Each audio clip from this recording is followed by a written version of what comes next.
Yeah.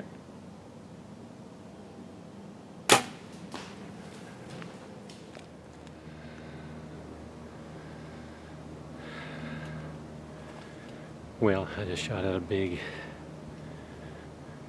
buck. I've been hunting him for 2 years.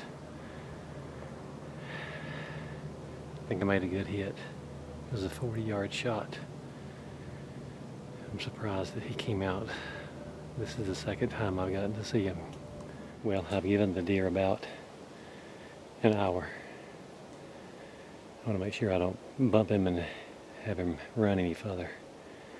I don't think he went that far, but just to be safe, it's best to always wait. Let's go see what we can find.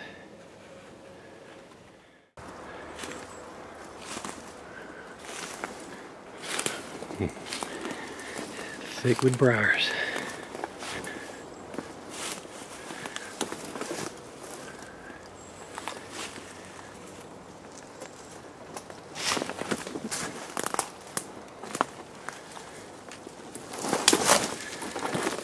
Wow, that's thick, and that's what I was shooting into.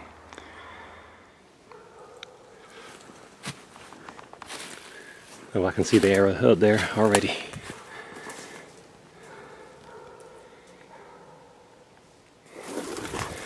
Let's go hope that there's some blood on it.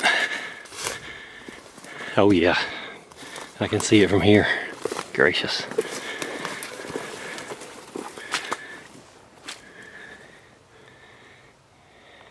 Yeah.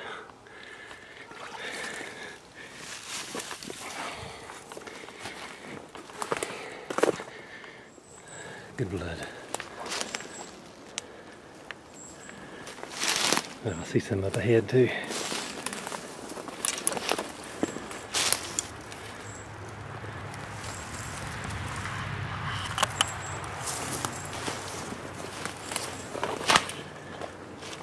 Yep.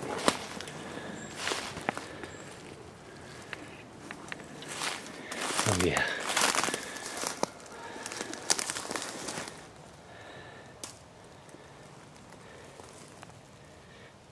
Yeah, I got him.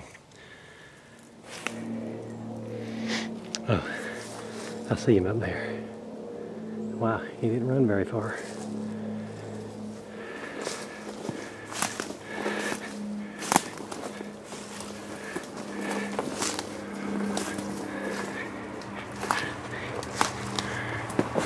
Oh man, that's beautiful. Just like his picture showed.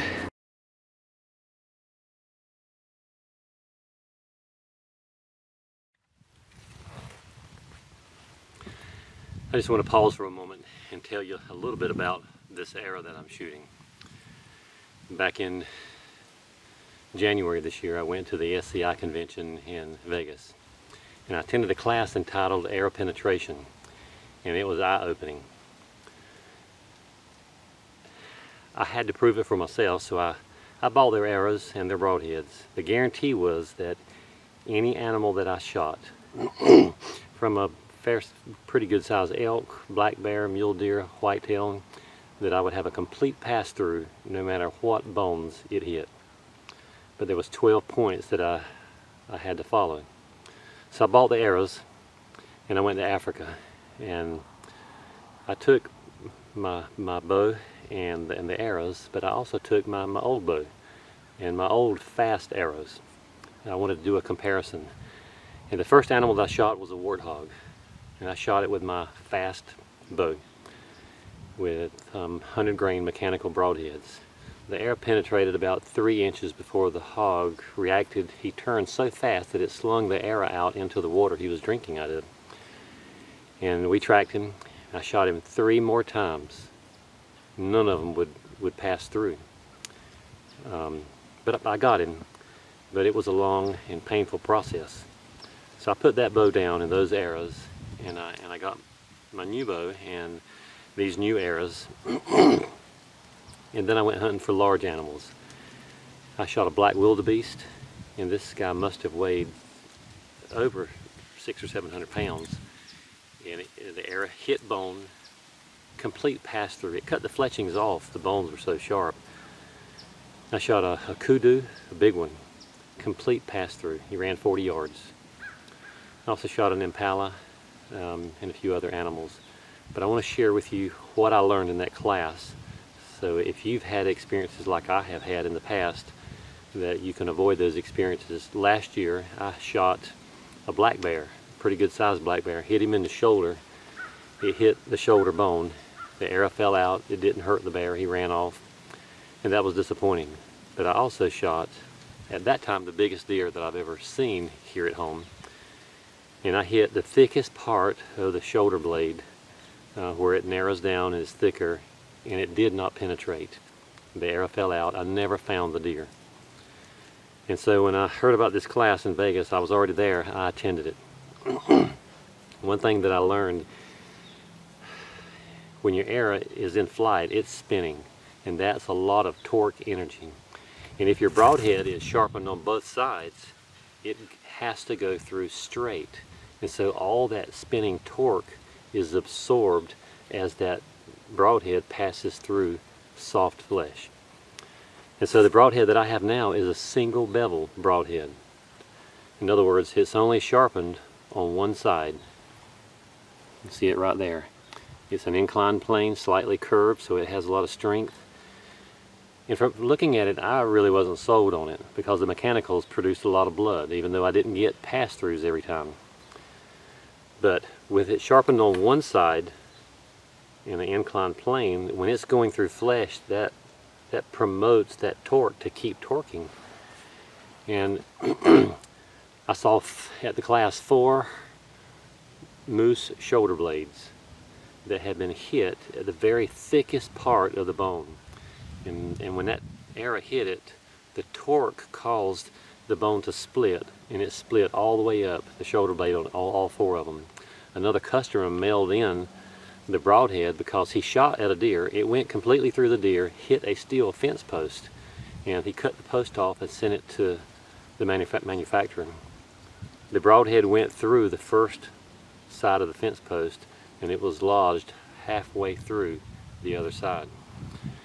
And so that made it more believable. But I really learned that it worked when I went to Africa. This year I went bear hunting. Last month I got a bear from a stand, and when I hit the bear, it was a boar. It went through the bear so fast that the bear didn't know what had hit him. He didn't run far and he fell.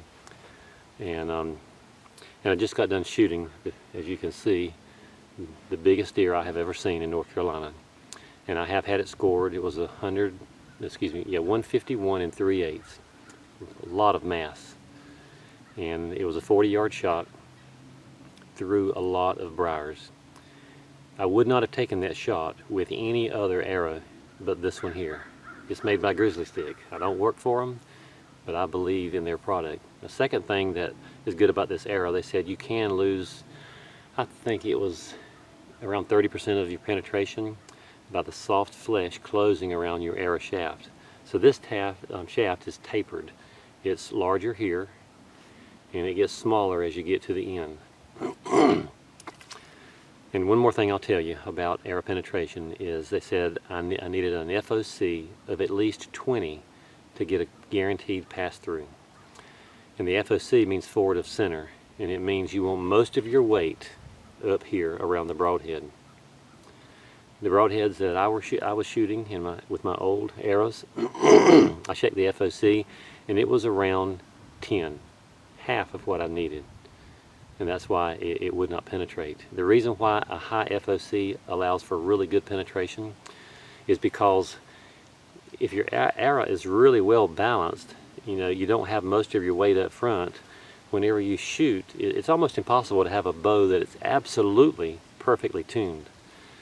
But what causes it to correct itself is the fletchings. So when the arrow first leaves the bow, it will do a slight wobble in order to correct itself. Well, the longer that wobble takes, the more energy is lost. And a low FOC means it has to wobble longer, much longer. A high FOC flies like a rock with a string tied around it.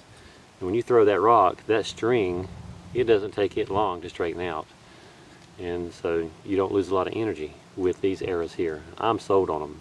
I'm a believer, and just wanted you to know it might help save you from making some mistakes that I did. Thank you.